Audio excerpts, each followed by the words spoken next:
Cámara de Diputados, señores, donde será el centro de nuevo de la controversia en la quinta solicitud de extensión de este periodo de emergencia. Mientras eso pasa, bueno, pues ya estamos en cuenta regresiva y República Dominicana el próximo 5 de julio tendrá una cita de decoro o de corrupción. Habrá que ver, pero ya la manecilla del reloj está indicando que nosotros vamos inexorablemente a ese encuentro con la historia. Y ese 5 de julio, bueno, pues la dignidad y el decoro ahí estarán y se enfrentarán, tendrán la oportunidad de quizás romper las alas a la corrupción, al despilfarro, a los recursos públicos, a las impunidades, y para eso hemos hablado y hemos puesto sobre la mesa algunos temas que denotan eso mismo. Que es un día histórico para el PRD, Ivonne, discúlpeme, 5 de julio del año 1961, llegó al país esa comisión. Bueno, pues esa misma corrupción que es culpable de todo el estrangulamiento y la sepultura de las esperanzas de mucha gente que, agobiadas de necesidades primarias, han optado por un trozo de salami, o un pedazo de pan, o quizás un galón de gas. Pero en las urnas, señores, donde todos somos iguales y donde todos tenemos el mismo poder de decisión que todos los demás para determinar quién será nuestro presidente, quién será nuestro vicepresidente, quiénes serán que ocuparán curules ahí en el Congreso, y el pueblo simplemente con ese derecho que tiene de defender su pedazo de nación hablará ese domingo 5 de julio de este 2020 eligiendo democráticamente, por supuesto, a sus nuevas autoridades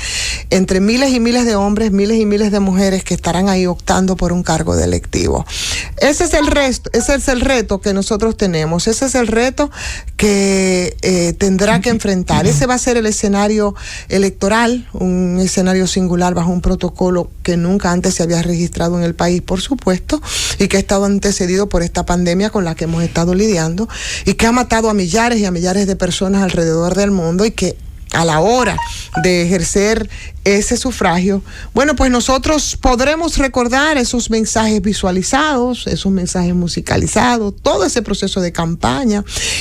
Podemos recordar también ese discurso de los jóvenes que en febrero levantaron la conciencia de muchos en los alrededores de la sede principal de la Junta Central Electoral. Sería interesante que fuera recordada esa hermosa acción de repudiar enérgicamente todo ese boicot de las elecciones municipales y que se demande entonces el respeto a las normas democráticas, exigiendo el cese de la corrupción en la administración del Estado, las impunidades que arrastramos de tanto tiempo, el rechazo a las pretensiones de que pudieran alterarse las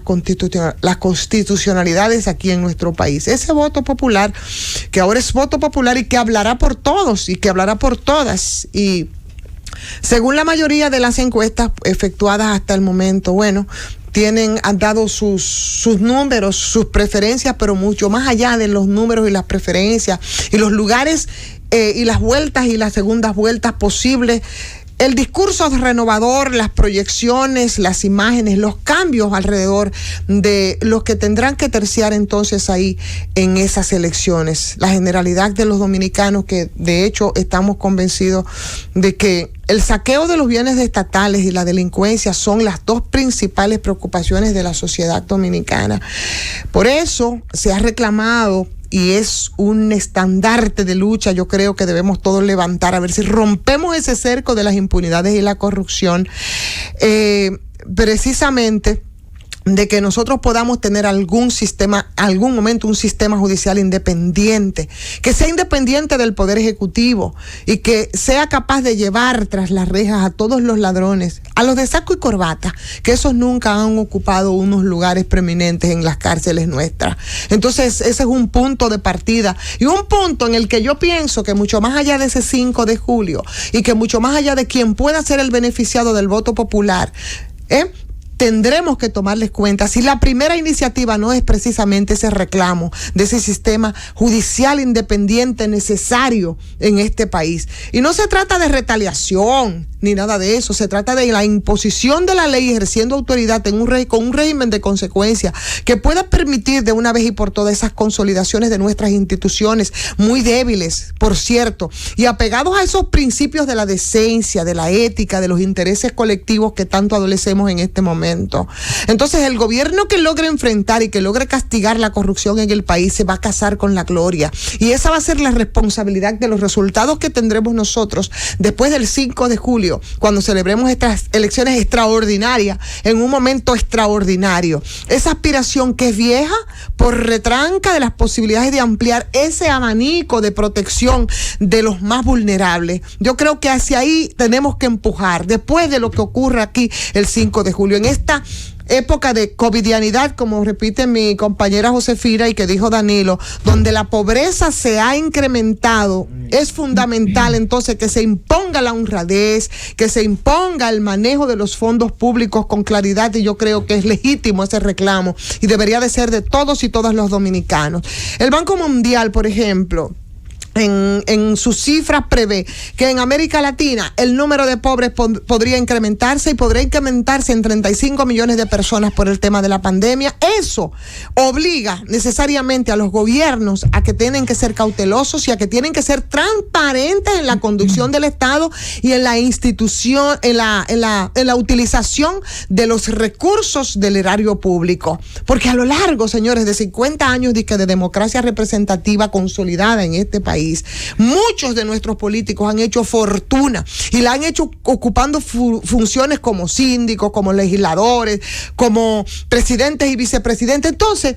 ¿cuál de los aspirantes a la presidencia de la República es el menos cuestionado desde el punto de vista ético? No sé, esas son reflexiones que habrá que hacerse. ¿Quiénes proyectan imagen confiable, transparente? ¿Quiénes tienen un discurso que usted podría un poco estar acorde con esa línea de pensamiento? Yo creo que son interrogantes importantes para analizarla previo a ese reto y a ese desafío que tenemos nosotros definitivamente el próximo 5 de julio. Entonces es eso, es una sociedad que necesitamos donde la honradez, y es lo que estoy clamando, y es un derecho y es legítimo, donde la honradez sea, señores, un valor que pueda definir el buen comportamiento de los políticos. Y si es que es urgente y hace tiempo que lo es, construir, como se viene enarbolando insistentemente, esa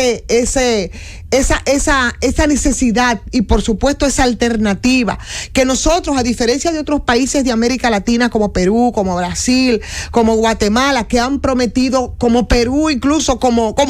Colombia en este momento, que han prometido disque justicia, que han sometido a expresidentes en otros casos. En el caso de República Dominicana, el tema de la corrupción, donde nunca nadie ha sido procesado, ni siquiera por el escándalo de los sobornos millonarios del caso de la multinacional Odebrecht, que ahora mismo mucha gente se pregunta en qué está el tema de Odebrecht. Señores, ese informe que se difundió, esos escándalos donde nosotros ocupamos un lugar preeminente, tenemos que pensar, y el votante tiene que pensar, y tiene en sus manos ese gran poder de decidir quién va a gobernar en este sufrido país, en ese periodo, señores, que tenemos ahí a la vuelta de la esquina y que es el gran desafío para el próximo 5 de julio. ¡Llévatela!